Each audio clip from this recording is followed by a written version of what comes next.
They were members of the Women's Freedom League, passionate about improving the lives of ordinary people, wanting not only votes, but equality between men and women, and decent conditions for all.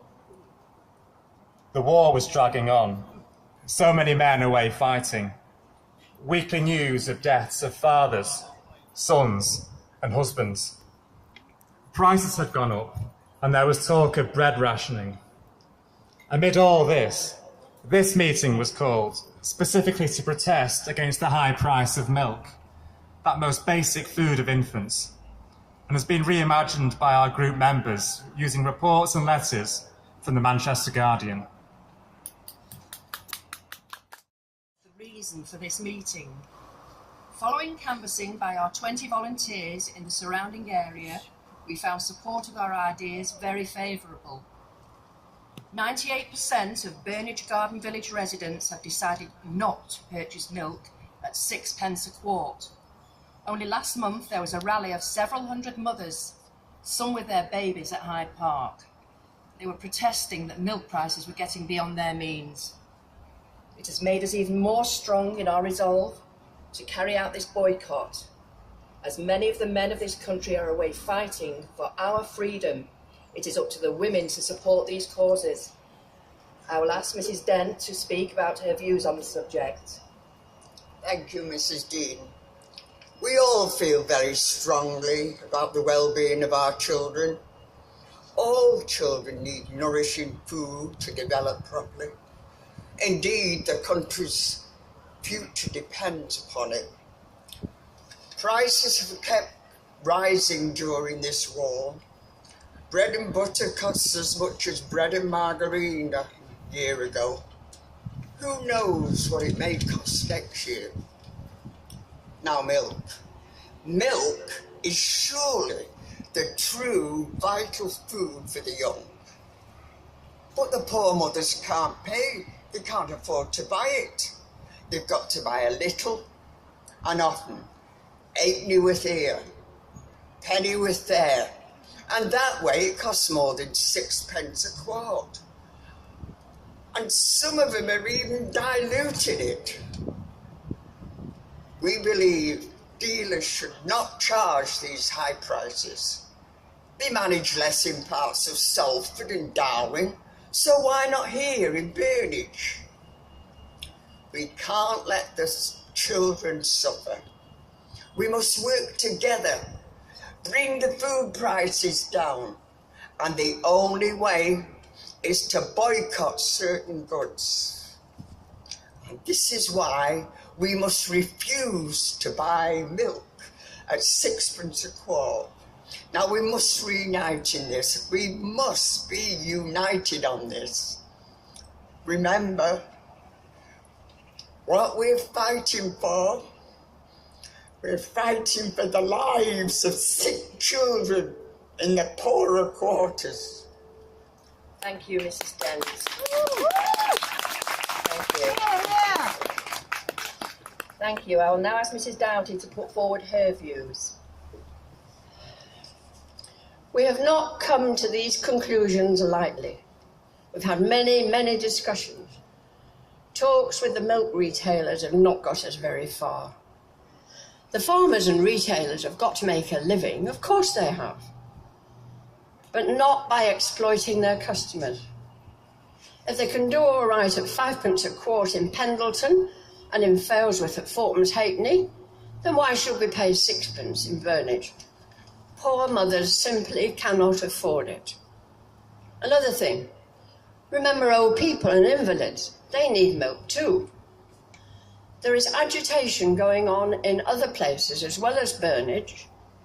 We hope it will spread throughout the country and force the government to act. I want to read you a letter one of our garden villagers wrote to the Manchester Guardian. Sir, milk at 6p a quart to people who buy a little at a time means milk at 8p a quart for the very poor. For the penny, they get about 1/8 of a quart. This is a prohibitive price. Bottle-fed babies in the poorest quarters cannot get proper food. As a consequence, the health of many thousands of infants is being undermined. The future will pay us for our present indifference by an enormous number of weakly men and women to add to the army of maimed and crippled warriors coming back from the war. The boycott is not a pleasant weapon, but it is our only weapon. Ministers of State and the town councils either do not know, or if they do, they're indifferent to the burden of high prices on those for whose welfare they are responsible. If the farmers and dealers can sell at less than sixpence, the government should compel them to do so. If they cannot, government and town councils should ensure that milk, which is as necessary to infants as water to the community at large, shall be supplied to the poor at a price within their means. Thank you, Mrs. Doughty. You've now heard our views, and I'd like to ask Mrs. Dent to move the resolution.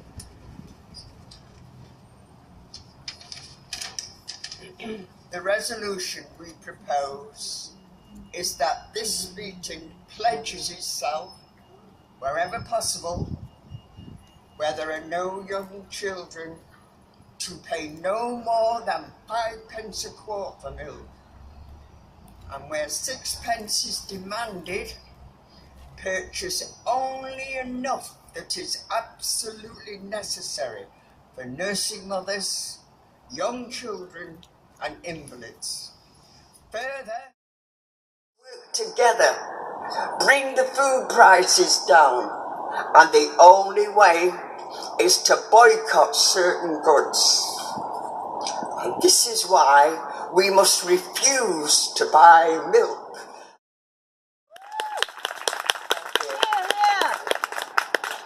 Thank you. I will now ask Mrs. Doughty to put forward her views. We have not come to these conclusions lightly. We've had many discussions. Talks with the milk retailers have not got us very far.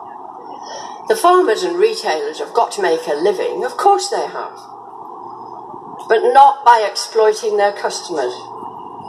If they can do all right at 5 pence a quart in Pendleton and in Failsworth at fourpence halfpenny, then why should we pay 6pence in Burnage?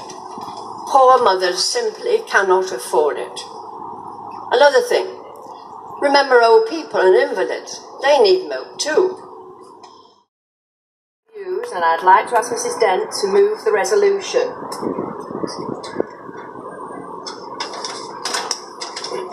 The resolution we propose is that this meeting pledges itself, wherever possible, where there are no young children, to pay no more than 5 pence a quart for milk, and where 6 pence is demanded, purchase only enough that is absolutely necessary for nursing mothers, young children and invalids.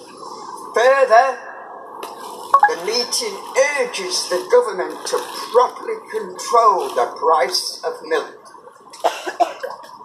Thank you. I will now ask you for a show of hands for all of you in favour passing this resolution. Hooray! Thank you. It looks as though this meeting has been almost unanimous in supporting this resolution, and I now declare it carried.